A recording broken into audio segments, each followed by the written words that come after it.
Boa tarde a todos. Estão ouvindo? Vocês estão me ouvindo?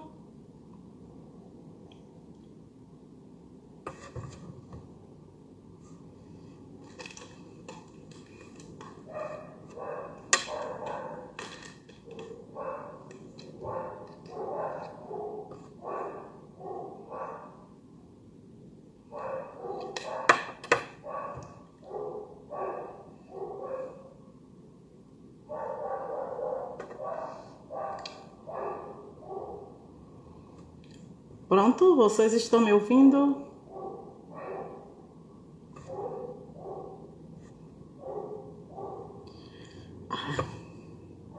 Não configurei. Deixa pra lá. Estou esperando chegar, mas, gente, tá todo mundo agora começando a entrar para começar a nossa live. Já tem algumas pessoas entrando aqui. Obrigado pela presença. Vamos ver. Deixa eu ver quantas pessoas já tem. Tá bom. Bom, podemos então já começar a nossa live. Já são 5 horas e 2 minutos. Vamos chamar o nosso convidado aqui. Deixa eu lançar o convite. Ok.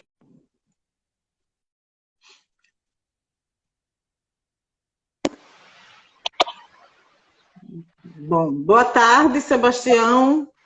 Boa tarde, doutora. Como vai? Tudo bem? Então, inicialmente eu gostaria de agradecer o convite, né, do PROARC para mediar essa live. Tenho um prazer de estar aqui mediando essa live. Agradecer esse convite e apresentar Sebastião aos nossos convidados, ok? Então, Sebastião Lacerda, ele é bacharel em Arqueologia e Preservação Patrimonial pela Universidade Federal do Vale do São Francisco, né? Ele fez o mestrado e o doutorado na Universidade Federal de Sergipe no programa de pós-graduação em Arqueologia, e é por este motivo que ele está hoje aqui, né? Porque é um egresso do PROARC, e fez o pós-doutorado em Antropologia e Arqueologia na Universidade de Veracruz, Veracruzana, no México.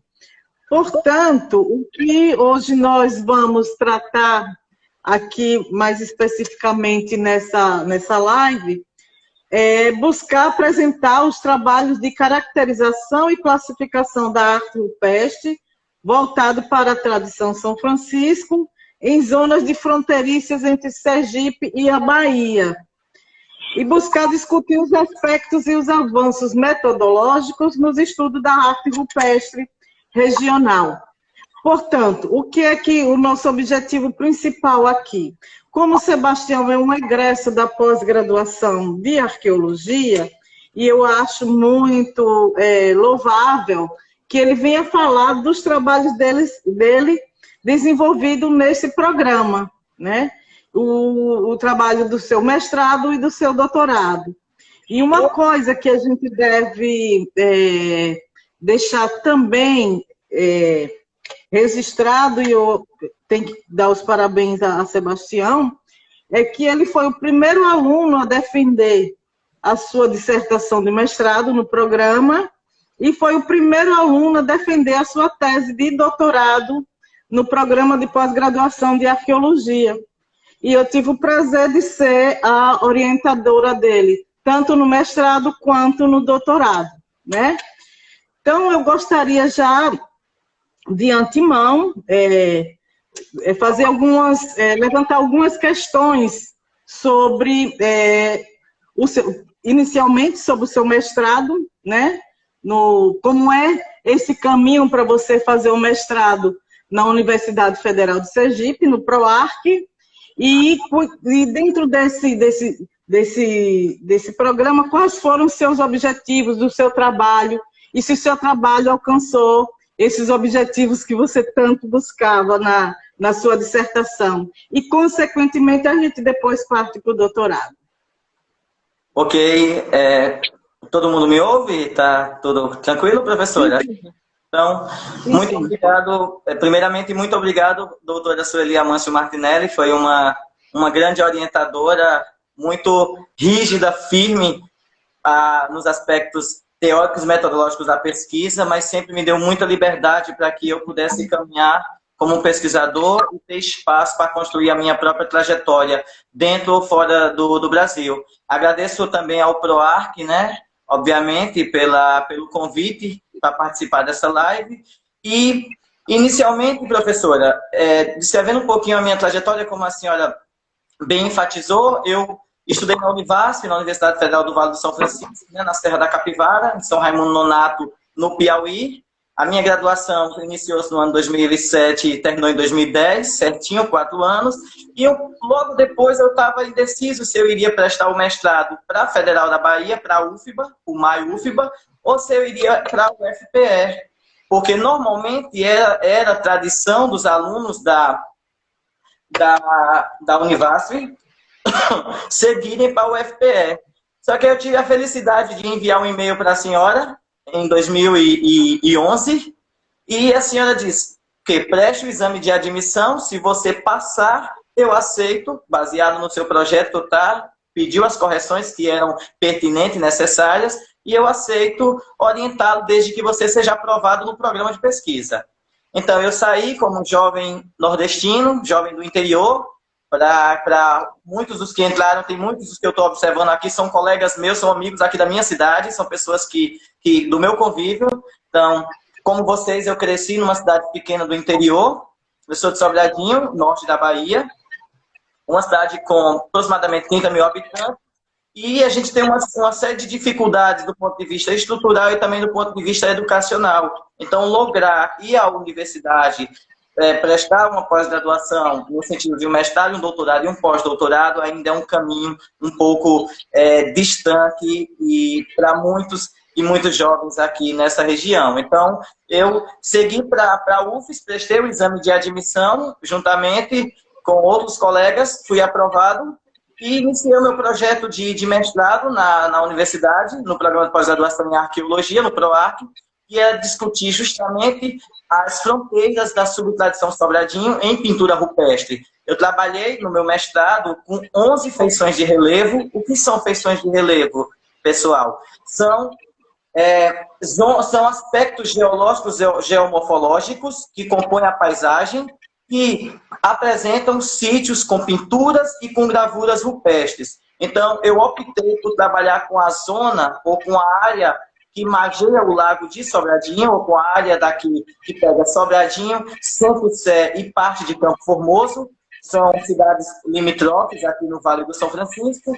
E, através dos elementos temáticos classificados inicialmente e definidos pelo professor Celito Kerstin, trabalhando já em sua tese de doutoramento na região, eu dei continuidade e ampliei o trabalho da tese de doutoramento do professor Celito, que foi meu orientador na época de graduação na Univasf.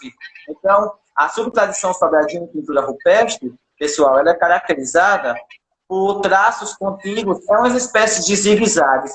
Antes que a gente fale sobre o que foi meu trabalho de dissertação, é importante, professora, que a gente explique para o pessoal, muitos que eu estou observando são pessoas que não são da área, que não seguem a carreira da arqueologia ou que não seguem a carreira das ciências humanas ou das ciências da terra. Então, arte rupestre, pessoal, são todas as pinturas e as gravuras que muitos de vocês, pelo menos o pessoal que eu estou vendo aqui online da região de Sobradinho sabe, conhece, que são pinturas e gravuras feitas por grupos indígenas ou grupos pré-históricos, grupos pré-coloniais, que habitaram o território que hoje é toda essa região do Vale do São Francisco, do Submédio de São Francisco, e que compõe essa parte da barragem de Sobradinho, tanto na parte de Santo Sé, na parte de Juazeiro, na parte de Sobradinho, na parte de Remâncio e na parte de Campo Formoso. Então, são pinturas e gravuras deixadas por populações indígenas, por populações humanas que viveram aqui no passado. Então, o meu trabalho foi justamente esse, identificar, para além dos trabalhos que já haviam sido desenvolvidos na região, os limites dessa subtradição sobradinho em pintura rupestre, identificando elementos característicos de uma tradição maior, que é a tradição São Francisco, que nós abordaremos de maneira mais intensiva, pessoal, ao longo dos trabalhos que eu desenvolvi juntamente com a professora doutora Sueli Amâncio Martinelli, na minha tese de doutoramento, também no PROAC. Eu não sei se...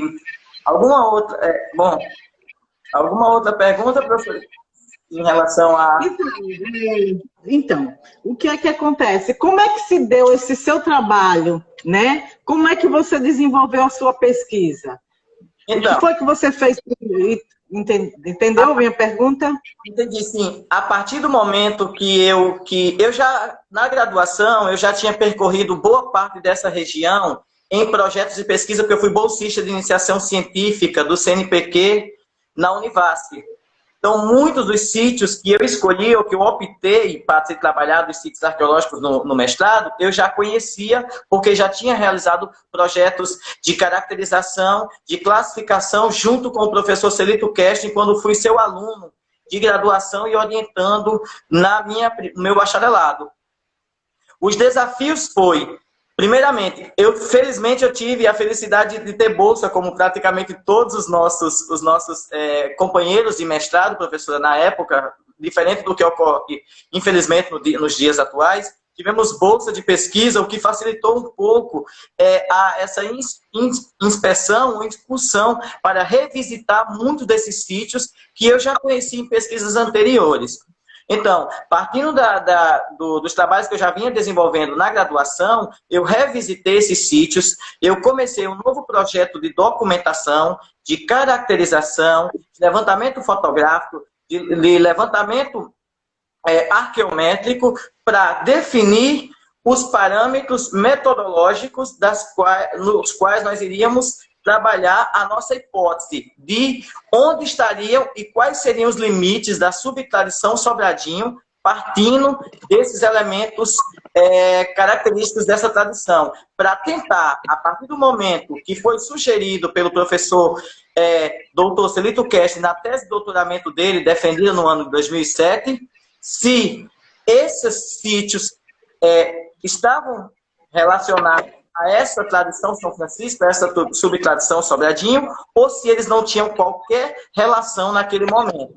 Os caminhos foram bastante... Eu creio que foram momentos difíceis, em parte, porque eu trabalho de campo, professora. A senhora, como investigadora, como pesquisadora, muitos anos à frente do que eu já venho trabalhando, sabe? Que não é fácil trabalhar na Caatinga, não é fácil trabalhar no Nordeste, não é fácil trabalhar com arqueologia, e não é fácil trabalhar com os feudos de pesquisa científica que a gente sabe que está estabelecido dentro do país de forma intensiva e ostensiva.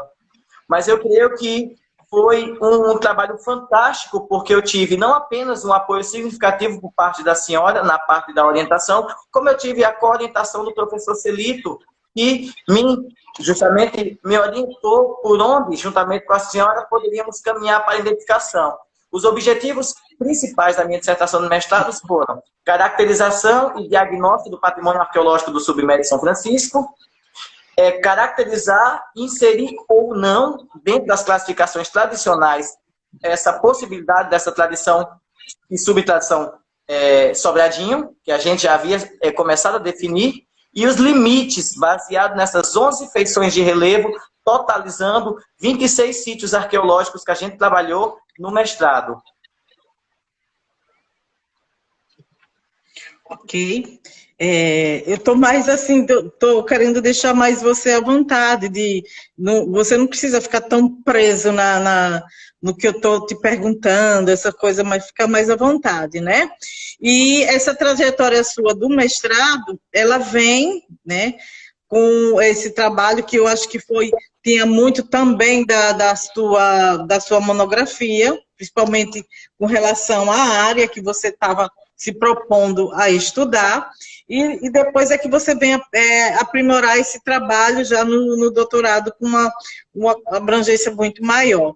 Mas aí, como foi sua relação assim, com esse trabalho e a sua satisfação em terminar esse trabalho dentro do PROARC? E por que você, depois, são duas perguntas, e por que depois você resolve, né, continuar o doutorado? Eu lembro muito bem que quando você defendeu que você queria continuar o doutorado, que veio conversar comigo, e eu disse, Sebastião, procura outro orientador para você ter outras visões, outra orientação. E você disse, não, mas eu quero aprimorar o trabalho com arte rupestre, que é o que eu gosto, tudo. E você foi fazer a seleção do doutorado, né? Então, conta aí para o pessoal um pouquinho dessa história, da finalização do teu trabalho.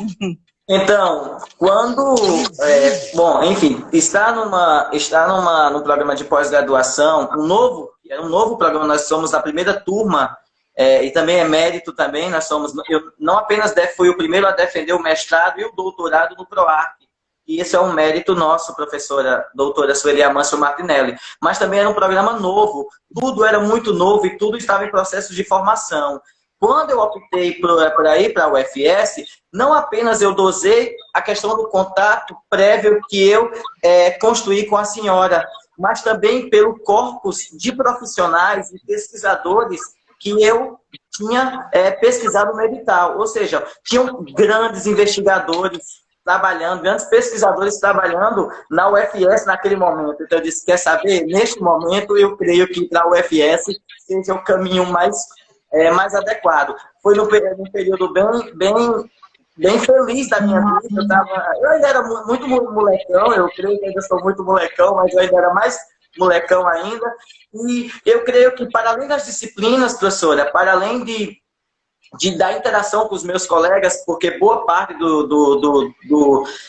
dos companheiros que a gente construiu no mestrado permaneceram a amizade na vida pessoal, saiu do campo acadêmico, do campo profissional e entraram no campo pessoal, a citar a Luciana, a citar a Karina, a citar o Davidson, a citar a Tati, a citar a Jeane, a citar tantas outras pessoas que a gente construiu um vínculo também do ponto de vista emocional para além da universidade, que eu creio que é o papel também da universidade, é construir esses vínculos emocionais e humanos fora da academia. Então, para mim foi muito prazeroso e foi muito gratificante. A minha qualificação, como a senhora bem lembra, como foi a primeira, eu tomei muita pancada. Eu me recordo que eu saí um pouco traumatizado, a vontade que eu tinha era de sentar no banheiro. E eu fui no banheiro da universidade, lavar o rosto, e a vontade que eu tinha era sentar e só chorar. Na qualificação, porque foi a primeira. Ou seja, a gente recebemos as primeiras pancadas. Através das pancadas que a gente recebeu, que o pessoal assistiu e viu, foi que muitos desses outros futuros pesquisadores foram melhorando e repensando parte de como seria a sua qualificação e como seria a sua defesa e como amadureceriam a sua dissertação ou o seu projeto de pesquisa. Então, eu lembro que na qualificação do mestrado, por mais que... eu lembro como hoje, as colocações da professora Márcia foram extremamente pertinentes, as colocações do professor Tom foram extremamente pertinentes, mas eu me sentia assim, extremamente arrasado. Eu disse, eu não sei se eu estou preparado para essa pancada toda. Mesmo porque eu estava lidando com doutores, com investigadores, com pesquisadores que já trabalhavam há anos com uma diversidade de temáticas. E eu estava começando praticamente parte da minha trajetória. Então, quando a gente marcou, Sueli, a defesa de doutorado, não sei se você se recorda, logo depois... de mestrado, a senhora tinha passado por uma cirurgia, lembra que a gente já precisou adiar, porque a senhora tinha passado por uma cirurgia, ainda estava em processo de recuperação, e aí conversamos, vamos marcar para quando? Quando for possível, quando der certo, e tá tudo bem. Porque a gente já estava com a dissertação pronta, a gente já tinha o professor Celito, que já tinha feito também as correções, a gente já tinha encaminhado para o programa, e a senhora já tinha dado o aval dizendo o seguinte, olha, tá tudo bem, agora só precisamos aguardar, convidar a banca, mas o trabalho está realizado. Os trabalhos de campo foram extremamente cansativos, mas significativos porque o olhar é outro, professora. O olhar, depois que você sai da graduação e você começa a receber uma série de novas informações com novos pesquisadores, novos vieses de pesquisa, que foi o que o PROARC me deu no mestrado, ou seja, as reflexões elas vão mudando, a tua mentalidade, você vai crescendo. Não sei se você vai evoluindo, eu não sei se a palavra é evolução, mas eu creio que você vai amadurecendo, não apenas como pesquisador, professora, mas como pessoa. E eu creio que isso é fundamental na nossa trajetória de vida. E foi isso que aconteceu. Então, eu creio que o meu mestrado foi muito, muito, muito feliz. Dentro das possibilidades. Assim, eu não tinha condição, a senhora lembra de todas as dificuldades que teve quando eu cheguei. Eu não tinha grana para permanecer, eu fui ficar em república com outros estudantes. As bolsas atrasaram. Essas dificuldades que a gente enfrenta em qualquer programa de pesquisa novo que se está iniciando. Mas que quando a gente tem vontade de fazer o que gosta, de dar continuidade a uma pesquisa que a gente se identifica e que a gente tem responsabilidade, compromisso com aquilo, eu acho que essas coisas a gente tira de letra, que foi o que nós fizemos, professora. E nesse aspecto eu tenho uma dívida de gratidão eterna, meu vínculo com a senhora nunca diminuiu, se a senhora for observar, são exatamente da minha defesa de quando eu entrei em 2011 para 2020, são o quê? São 9 anos, né, professora, de contatos ininterruptos e assim, o respeito, a consideração, publicamos muitos trabalhos em parceria, apresentamos muitos trabalhos em parcerias, não apenas dentro, como fora do Brasil, em vários congressos aí da quais nós fizemos, nós participamos, né? Então eu creio que a nossa produção foi significativa. E isso é uma coisa que o PROARC, é importante frisar que o PROARC também leva em consideração a grande produção científica que a senhora desenvolveu como uma das principais fundadoras do curso de arqueologia na UFS, a partir dos projetos do projeto Xingó, na década de 80, do projeto Salvamento em Xingó.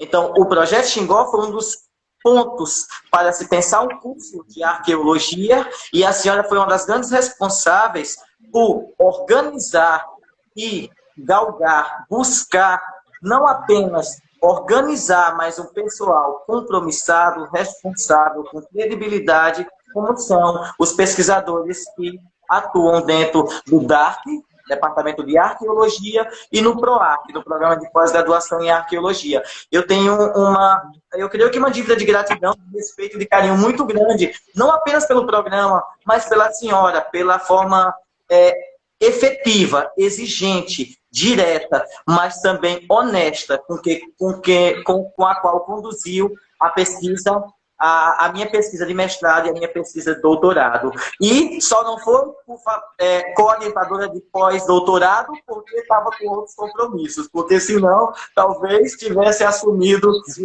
a co-orientação de pós-doc. Não sei se respondi as questões, professora, até o momento. Sim, sim.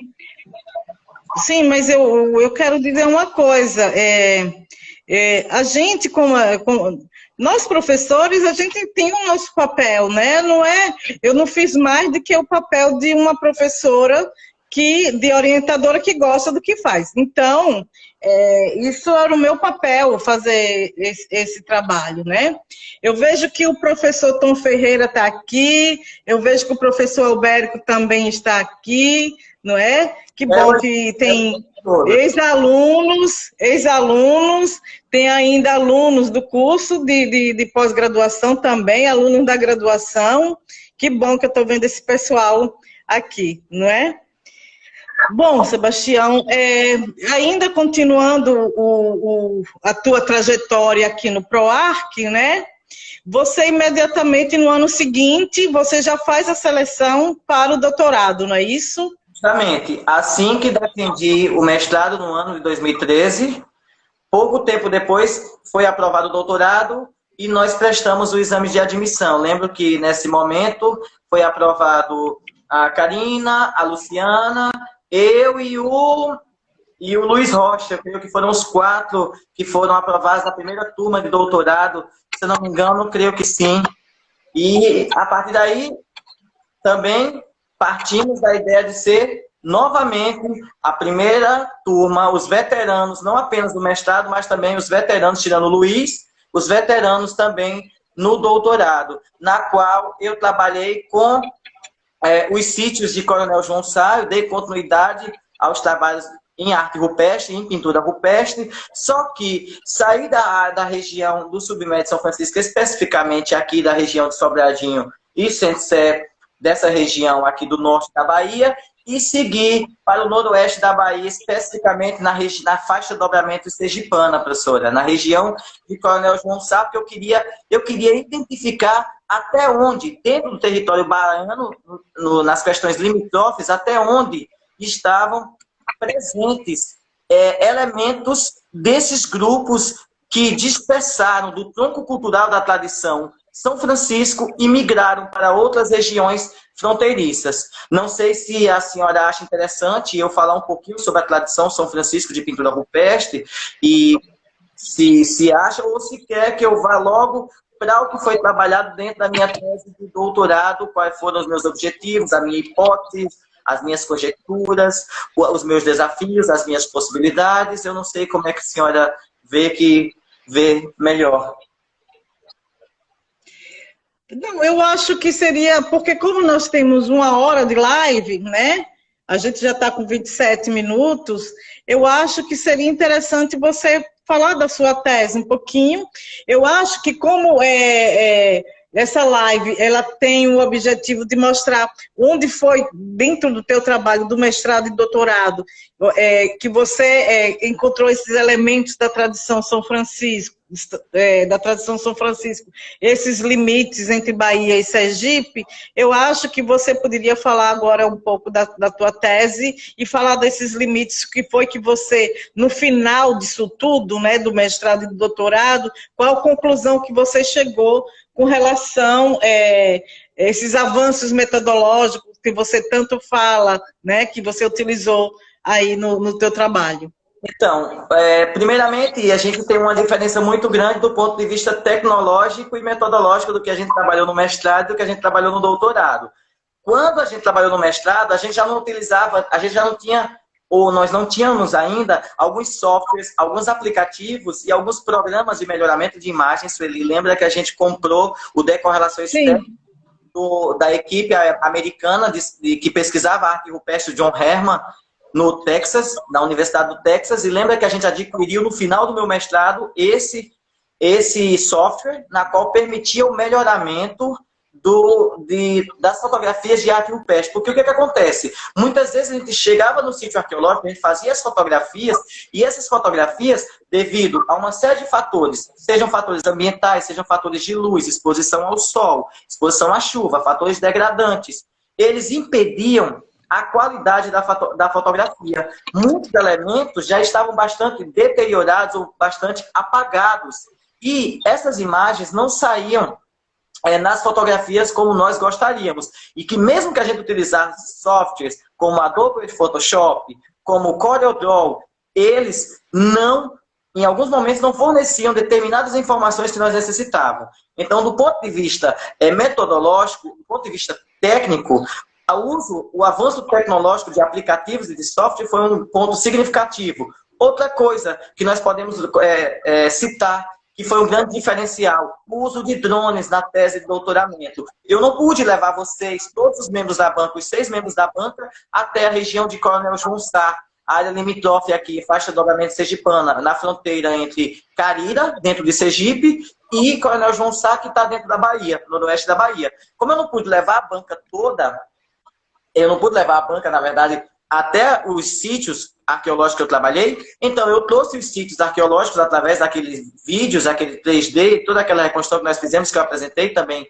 ao final da defesa da tese de doutoramento, para a banca. Então, o uso dos drones facilitou de maneira significativa, até mesmo, professora, para a gente identificar nichos e áreas prováveis de ocupação e reocupação para além daquele platô onde estavam localizados os 11 sítios que foram trabalhados, desde o pé da Igreja 1 até o Três Marias, e os sítios de gravura rupestre na tese de doutoramento, que cortam o Rio do Peixe. Então, quando eu fui para o doutorado, eu queria expandir as minhas ideias e identificar se a subtradição Sobradinho ou se a tradição São Francisco, ela chegava de fato a Sergipe, como já havia na literatura, como sítios no Vale dos Mestres, professora, que a senhora conhece muito bem, a região de Xingó e tudo, pela bicromia de cores, pela dualidade ou policromia de cores,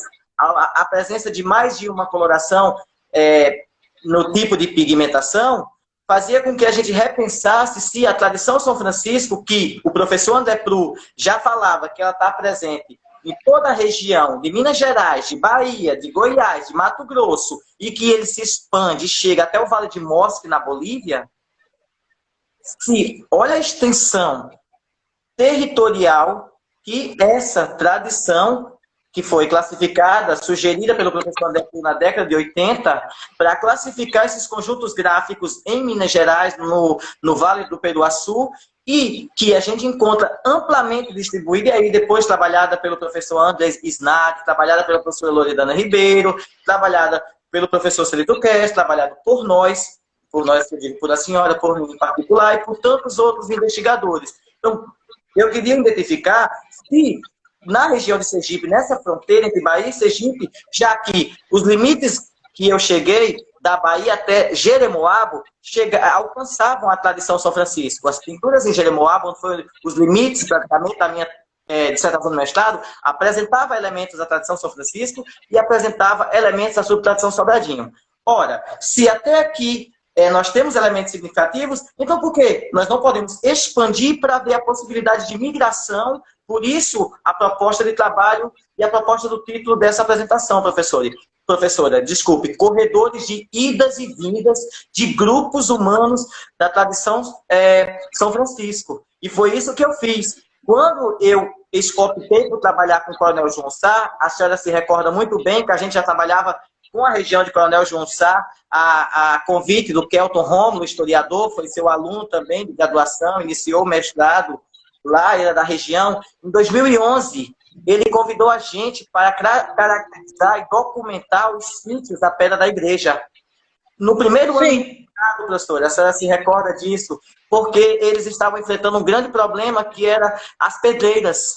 O nível de degradação, a comunidade local estavam cortando granito, cortando arenito e transformando esses granitos em paralelepípedos e vendendo para calçamento nas regiões próximas, tanto na região de Cárida, dentro de Sergipe, indo para Itabaiana, vendendo em Coronel João Sá e vendendo esse material, ou seja, esse material geológico, né, pedológico, também para Jeremoabo. Então, desde 2011, professora, ainda quando eu estava trabalhando com a região do submédio São Francisco, ou seja, com o norte da Bahia, que foi a minha dissertação, nós já tínhamos iniciado um projeto, se a senhora se recorda muito bem. E foi através desse projeto que eu dei continuidade no doutoramento, porque a partir das primeiras análises prévias, a gente conseguiu constatar elementos característicos da tradição São Francisco também. E quais são esses elementos característicos? A dominância de grafismos geométricos, de grafismos figurativos, de grafismos abstratos, de maneira geral, associados a tridáctilos, associados à bicromia de cores, e encontramos de forma intensiva e ostensiva em 8 dos 11 sítios trabalhados, professora, a presença dos zigue-zagues, aqueles traços contínuos em diagonal ascendente e descendente que o professor Celito Kess caracteriza como subtradição Sobradinho. Então, os elementos da subtradição Sobradinho aparecem nessa região em particular, e os elementos característicos da tradição São Francisco também aparecem nessa região em particular.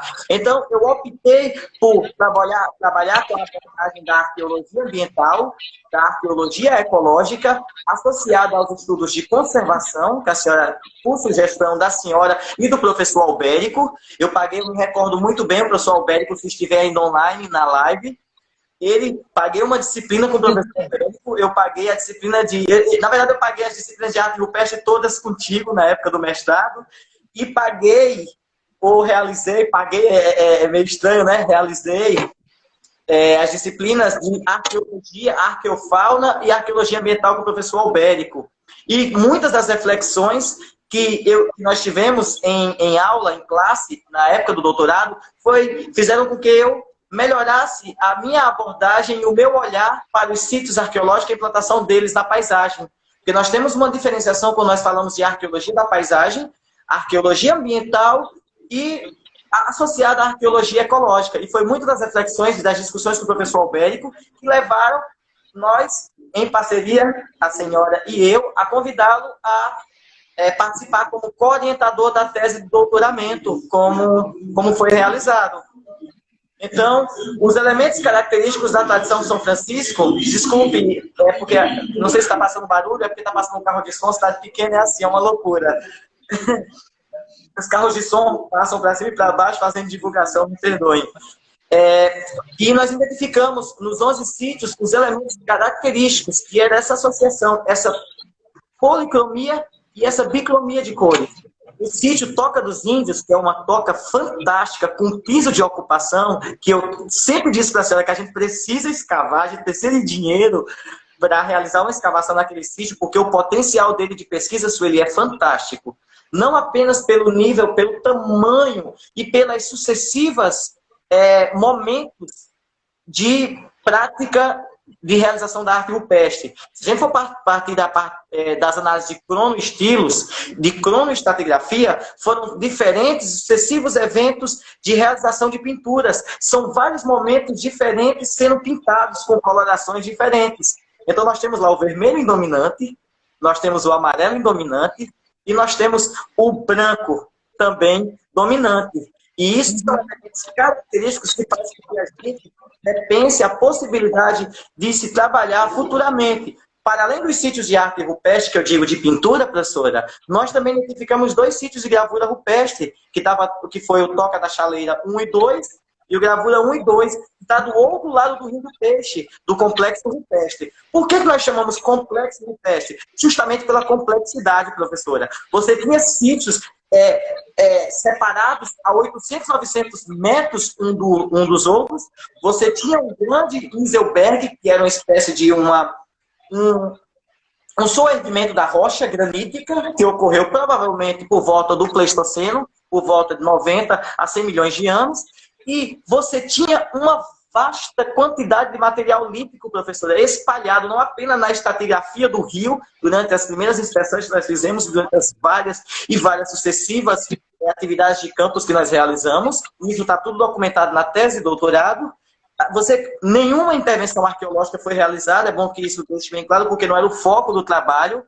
O objetivo do trabalho é trabalhar com a arte rupestre, mas sem realizar a escavação naquele momento, conforme nós havíamos dialogado e conforme nós havíamos ajustado em comum acordo. Agora, a quantidade de material lítico que a gente encontra nas proximidades do sítio rupestre são significativos. Eu realmente sinto falta de uma inspeção mais intensiva por parte do IFAM, professora, e sinto falta de financiamento para que a gente pudesse dar continuidade, porque eu creio e eu estou bastante convencido de que o potencial de pesquisa ali é muito grande. E ele ele ultrapassa a região de Coronel João Sá, vai até Caíra, chega até as serras de Itabaiana e vem voltando para a área de Jeremoabo, descendo para cá, para essa região norte, aonde nós estamos trabalhando, que ainda é Chapada Diamantina, professora, formação tombador. Então, eu creio que é mais ou menos isso que foi trabalhado. A gente conseguiu constatar que os elementos característicos e trabalhados por dezenas de pesquisadores, classificando, catalogando a tradição São Francisco, puderam ser constatados dentro dessa unidade de pesquisa em particular. Os desafios maiores enfrentados foram e são, até o presente momento, porque eu mantenho contato com o pessoal, com a comunidade, com o Kelton, historiador institucional, a degradação por parte da comunidade, a retirada, professora, parte daqueles sítios, o Três Maria 1 e 2, o Três Maria 2, ele particularmente, ele quase mais não existe. Ele foi praticamente cortado, e é bastante provável que parte dessas pinturas e dessas gravuras, me desculpe, elas estejam, a gente deve estar caminhando ou em Calira, ou em Itabaiana, ou em Jeremoabo, ou em Coronel João Saia, a gente deve estar pisando nesse patrimônio arqueológico, que foi utilizado como calçamento, também foi utilizado como base, como alicerce para a construção de residências na região. Então, o desafio maior da minha tese de doutorado foi trabalhar, professora, correr contra o tempo e tentar dialogar com a comunidade. A gente, na época, foi aberto um processo no Ministério Público Federal, ocorreu várias vistorias por parte do Ministério Público, a senhora se recorda disso, isso aparece, consta também na tese de doutorado. A Polícia Federal chegou a frequentar o local por intervenção e solicitação do IPHAN, mas o que me parece é que a degradação continua de forma intensiva e ostensiva, o que é bastante triste do ponto de vista da conservação, da preservação, da valoração e da preservação do patrimônio de maneira geral, partindo da ideia de pesquisador, que é uma ideia também muito cômoda quando nós estamos falando de quem está na academia e de quem está desesperadamente precisando sobreviver, e aquele é um meio de sobrevivência. Não estou fazendo juízo de valores, professora, do que é importante, do que não é importante, se a comunidade está correta ou se ela está errada. Estou falando que o patrimônio existe, ele pode ser preservado, ele deve ser preservado. A gente também precisa lidar sobre questões socioeconômicas, questões de sobrevivência numa região na qual as oportunidades têm sido cada vez ou cada dia menores. Eu não sei se esclareço, professora. Isso. Eu acho que, no caso, o ano passado mesmo, teve uma corrida, né? Uma solicitação do Ministério Público para trabalhar aquela região de Coronel João Sá. E você sabe que entraram em contato com a gente, mas não fizeram o trabalho, não é isso? O trabalho não foi feito. Mas eu acho que o teu trabalho lá naquela região foi de fundamental importância para a conscientização da importância daqueles sítios naquela região. E um alento é que você fez o registro daqueles sítios, né? Agora precisa realmente que é necessário que seja preservado, né, aquela região de lá. Eu também quero registrar a presença do professor Henry, que também entrou aqui para saudar você, né? Tem até gente de Minas Gerais, o Wellington entrou também, mas o Wellington entrou agora. E pronto, para a gente finalizar essa live, né? Eu gostaria de saber se alguém tem alguma pergunta, alguma dúvida com relação ao propósito da live, né? Se ficou alguma coisa que as pessoas queiram mais esclarecimento sobre a tradição São Francisco, né? E o professor Henry está dizendo obrigado, ele é da Universidade Federal de Pernambuco. E daí... Sim. E daí, se alguém quiser mais informação acerca desses sítios, né, que foi trabalhado tanto na dissertação de mestrado como na tese de doutorado, essa questão da expansão da tradição São Francisco. Agora, já que a gente tem alguns minutinhos, você poderia também falar um pouco, porque a tradição São Francisco, todo mundo acha, né, que todo mundo, desculpa, algumas pessoas acham que a tradição São Francisco é um tipo só de figuras, e a gente sabe que a tradição São Francisco teve dois momentos distintos, e esses dois momentos distintos foi bem descrito, né, e estudado pelo professor André Pru, e a gente vai encontrar elementos, não estou dizendo que são tradição São Francisco, mas elementos da tradição São Francisco, tanto da fase mais antiga como da fase mais recente aqui no Nordeste do Brasil. Sim, para eu discursar agora? Então... Isso, peraí que eu acho que tem algumas coisas. Albérico está colocando aqui questões, peraí, deixa eu ver. Questões socioeconômicas importantíssimo. Necessário agregar um programa para desenvolvimento de estratégia para a população.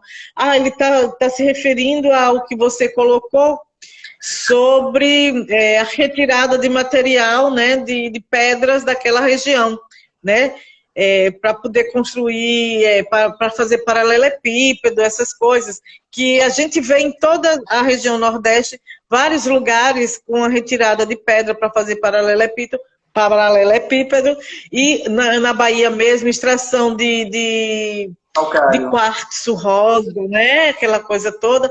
Então, é importante que a população tenha consciência do que é a arte rupestre, o que ela representa, para que possa, né, delimitar áreas de trabalho. Não é que ninguém vai impedir os outros de trabalharem, né, mas impedir que destruam os sítios arqueológicos, né?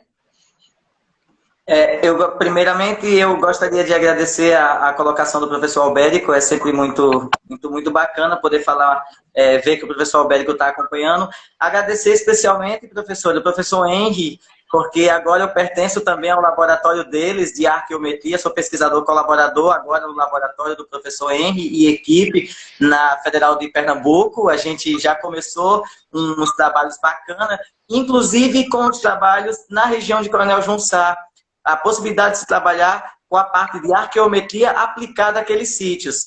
Muito obrigado, professor Henry, por aprovar a minha solicitação como pesquisador colaborador desse laboratório da UFPE, e eu creio que a gente tem grandes projetos aí pela frente, inclusive com os e-books que estamos iniciando. Eu gostaria já de fazer divulgação, porque é uma pessoa muito compromissada, e eu tenho também uma dívida de respeito e gratidão muito grande pelos trabalhos que a gente já começou e pelos que a gente dará continuidade. Inclusive, um pós-doutorado, se tudo correr bem, na UFPE, trabalhando com a parte de arqueometria, professora Sueli, na região de Coronel Junsá. As coisas não pararam na tese de doutorado em 2017, Sueli. Não pararam. Eu sei que eu fui dar continuidade e fazer outras coisas em outras partes, né, do mundo, mas eu ainda tenho grande interesse em dar continuidade. Eu gostaria que a senhora lesse mais alguma das perguntas, não sei se tem mais alguma coisa por parte do pessoal. Não estou vendo mais nenhuma pergunta. Se alguém tem... Não estou vendo mais nenhuma pergunta, só algumas pessoas dando os parabéns pela live, pelas explicações, não é? A gente teria mais uns 9 minutinhos, então eu queria que você rapidamente falasse um pouco, depois do PROARC, né? Você voou para fazer o seu pós-doutorado, e que você falasse um pouquinho sobre o seu pós-doutorado, o que foi que você foi fazer lá fora. E essa parte é ótima. Como eu sempre gostei da parte também, para além da arqueologia, da antropologia de maneira geral, eu entrei em contato, quando eu optei por trabalhar, para além da parte da arte rupestre, da arqueologia ambiental, da arqueologia ecológica, e da arqueometria e de arqueologia regional, que são algumas das linhas de pesquisas que eu trabalho, professora, uma das principais linhas de pesquisas que eu venho trabalhando atualmente é justamente a parte de arqueologia social colaborativa, do Ryan McGarry. É trabalhar essa relação de pertencimento entre patrimônio arqueológico e comunidade, de maneira geral. Então, foi esse projeto que foi aprovado oficialmente pela Universidade Veracruzana para se trabalhar na cuenca do Papaloapan, na região, no extremo de Veracruz, no México. Então, o projeto foi aprovado pelo Instituto de Investigações Históricos Sociais da Universidade Veracruzana e pelo Departamento de Antropologia, onde eu ministrei uma cadeira, um curso de arte rupestre do Brasil, e participei de uma série de outras conferências e palestras com estudantes e com tanto de graduação quanto de pós-graduação. Lá eu trabalhei justamente com os sítios que o professor Pedro Jimenez Lara já desenvolve um projeto de escavação com a Dama de Tlacohapan, há mais de 30 anos de pesquisa ao longo dessa cuenca. A cuenca é um grande rio que corta vários estados mexicanos, como o Rio São Francisco para a gente aqui no Brasil. E eu fui trabalhar justamente essa relação de pertencimento e trabalhar juntamente com o professor, como a comunidade constrói e desconstrói os discursos dentro do ponto de vista antropológico, dentro do ponto de vista da arqueologia social, acerca desses artefatos. Né? Como eles construíam as lendas, as parlendas, e como eles utilizavam esse patrimônio não apenas para se legitimar, mas também para se distanciar e dizer: isso não me pertence, porque assim como o IFAM, eles têm muito medo, como o IFAM, como as comunidades aqui, os proprietários têm medo que o IFAM chegue, tome as terras, que diga que é patrimônio da União, patrimônio federal, lá, eles também têm medo de que ocorra esse tipo de coisa. Então, eu fiquei, durante boa parte da minha pesquisa, no Museu La Casa de las Mariposas, um complexo cultural e arqueológico, onde eu desenvolvi a minha pesquisa. Depois que eu terminei o meu pós-doutoramento, agora eu recebi uma nova proposta para um segundo pós-doutorado. Em vez, eu trabalhava numa região chamada de Tlacohapan. Ficava mais ou menos, professora, como 6 horas da Ciudad do México, vamos colocar assim, na região que eu estava. E a professora Choti de León, que é uma grande investigadora, trabalha junto, é casada com um grande investigador da Universidade do Texas, eles estão trabalhando numa região próxima, aproximadamente 25 quilômetros, que se chama Otatlán.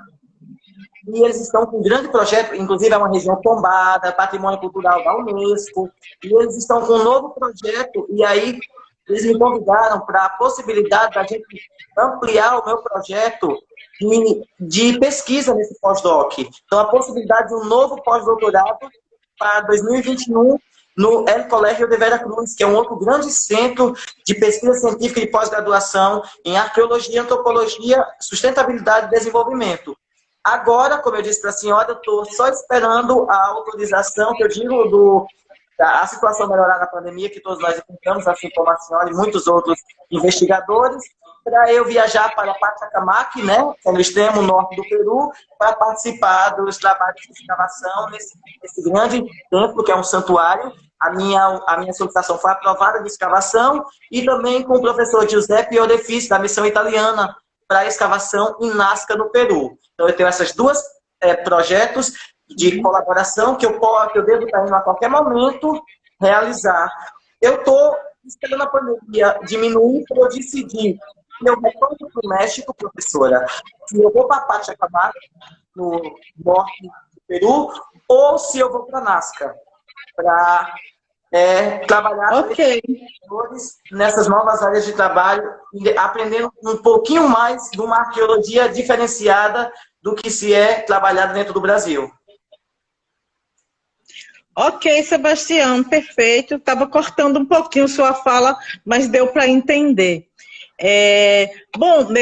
Eu quero repetir e agradecer à professora Daniela, né, pelo convite para fazer essa live, mediar essa live. Agradecer a Sebastião pela disponibilidade dele de estar conversando aqui comigo e com vocês, né? Agradecer as pessoas que ficaram aqui ouvindo a gente e ficaram elogiando a live. E agradecer a você, Sebastião. Vamos agora para as suas últimas palavras. Quantos minutos nós temos? 2. Espera aí, deixa eu olhar aqui. 2 minutos, 1 minuto. Acho que a gente tem 5 minutinhos. Então, vamos lá para poder você fechar aí. Obrigado pela sua presença aqui com a gente. Ok, então, professora, primeiramente, muito obrigado ao PROARC, especialmente à professora Daniela Clocker, pelo convite, para que pudéssemos realizar essa live. Muito obrigado à senhora, especialmente, por ter me acolhido e por ter me aceitado como orientando, muito embora eu tenha sido aprovado em todo o processo seletivo como qualquer outro indivíduo. Agradecer ao professor Albérico, especialmente, por ter me apoiado esse tempo todo e ter também, juntamente com a senhora, me apoiado nas cartas de recomendação, no apoio quando eu fui para o México para fazer o meu pós-doutorado. Vocês foram pessoas imprescindíveis. Eu gostaria de citar muito especialmente um agradecimento à professora Cristiana Cerqueira, do LAP, o NEB, da qual eu sou pesquisador também, colaborador, e na qual estamos desenvolvendo um projeto muito significativo aqui. Inclusive, a senhora integra o novo documentário, né, que deve sair no final do mês, professora. Já convido o pessoal a assistir e se inscrever na página do LAP, da Universidade Estadual da Bahia, Laboratório de Arqueologia e Paleontologia. A professora Cristiana convidou, eu acho que eu me sinto na liberdade de poder abrir aqui a senhora também, professora, para uma live, eu creio que dia 18 ou dia 19, não sei se ela já te intimou, mas é provável que ela vai te intimar uma live para o canal deles, da universidade. Eu gostaria de agradecer ao professor Henry também por ter aceito a minha petição como pesquisador no laboratório deles, na UFPE, e agradecer a todos, aos demais membros. A Pâmara, eu gostaria que eu vi online aí. Eu gostaria de saber como é que está o andamento da tese dela de doutorado, desejando votos de sucesso. E sinto muita saudade do PROAC, sinto muita saudade de vocês. Eu espero que a vida, dentro das possibilidades, quando a pandemia permitir, possamos nos reunir, nem que seja para tomarmos um vinho e jogar a conversa fora. Muito obrigado ao PROAC, muito obrigado a cada um de vocês. Abraço forte. Desde Sobradinho, na Bahia. Tchau, tchau, tchau para todos. Um beijo. Tchau.